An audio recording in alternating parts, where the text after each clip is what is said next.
안녕하세요. BTMS 보타임의 실브 채널입니다. 3월 10일 헤드라인 뉴스를 전해드리겠습니다.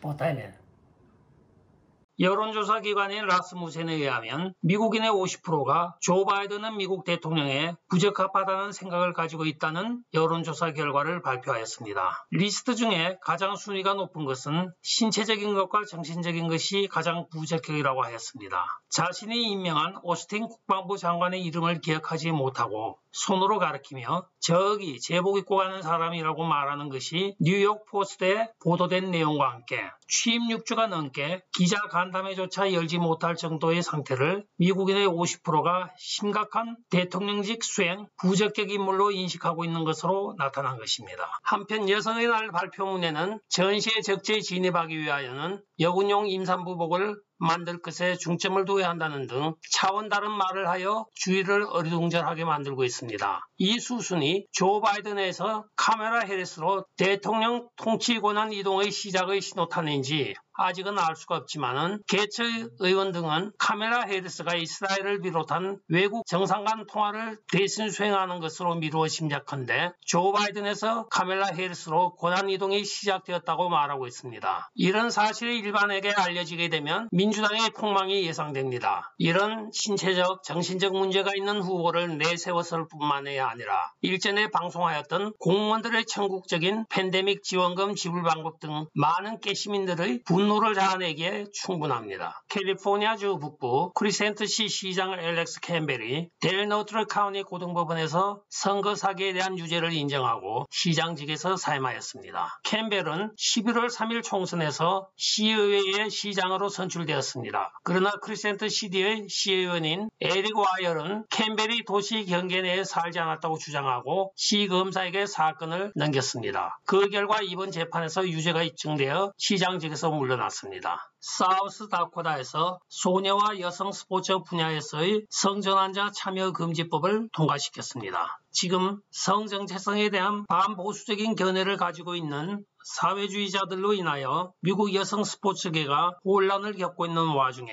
사우스다코다의 입법부는 성전환자가 여성 스포츠 선수로서 참가하는 것을 금지하는 법안을 통과시켰습니다. 역시 크리스티 넘답습니다. 도널드 트럼프 대통령 행정부의 난민을 15,000명만 허용하는 정책으로 인하여 약 260명의 난민들이 바이든 행정부가 이번에 난민 수용 확대 정책을 시행함으로써 난민 허가는 받았으나 미국 입국이 허용되지 않아 예약하였던 항공편을 취소하는 사태가 발생하고 있습니다. 이에 대하여 백악관 대변인인 젠 사키는 최선을 다하고 있다고 말은 하였지만 어떠한 행정 조치도 실제적으로는 이루어지지 않고 있습니다. 항상 민주당의 공약은 사기가 많은 것 같습니다.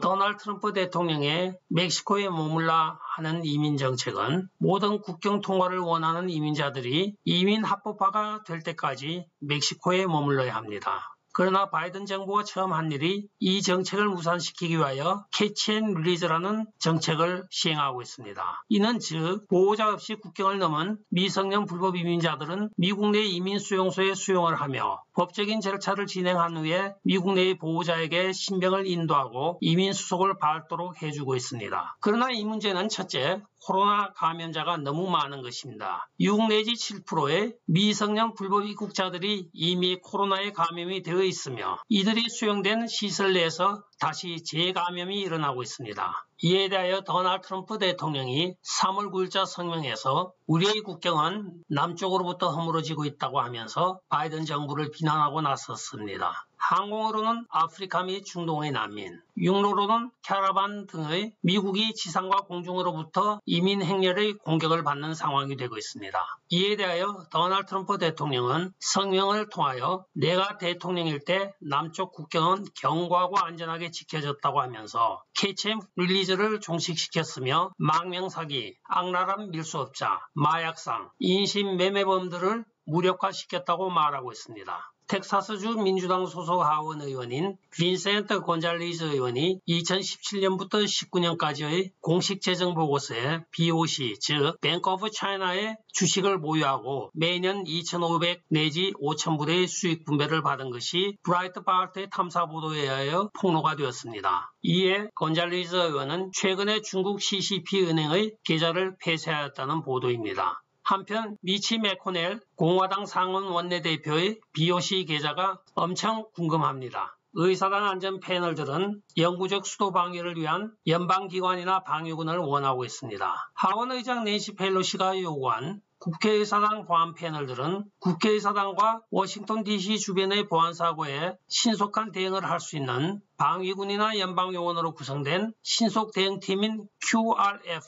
즉 Quick Reaction Force를 구성할 것을 권유하고 있습니다. 그 초안을 보게 되면 예비역 중령인 러셀 코네로가 이끄는 Capital Security Review는 연방요원 또는 다양한 방위군으로 구성된 전용 신속 대응팀을 창설할 것을 권유하고 있습니다. DC의 연구 요새화의 시작입니다. 요양원에 계신 아버지를 만나기 위하여 요양원 청소부로 취직한 미국판 심청이 이야기입니다. 미네소타주 샌폴에 사는 58세의 리사 루시는 작년도 팬데믹이 닥치자 아버지 요양원 방문이 어려워졌으며 85세에 연로한 자신의 아버지가 요양원에서 설치되어 있는 실시간 화상 채팅을 사용하는 방법을 잘 몰라 아버지와의 면담이 어려워졌습니다. 이에 어떻게 하면 아버지를 자주 볼 수 있을까 하고 궁리하던 중 자신이 일하는 인쇄회사의 프로젝트 일을 끝난 후에 시간의 여유가 있다는 사실을 깨닫고 그 요양원에 근무하는 사촌 언니를 통하여 저녁 반근무 파트타임으로 이력서를 내었습니다. 이에 이력서에 대한 승인이 나자 교대 야간 근무조에 배치되어 아버지를 좀 더 자주 볼 수 있는 기회를 가졌으며 가계 수입도 늘었다는 훈훈한 미국판 효녀 심청이 뉴스입니다. 끝까지 시청해 주셔서 감사합니다. 좋아요, 구독, 알림 그리고 공유 부탁드리고 댓글도 많이 부탁드리겠습니다. 안녕히 계십시오.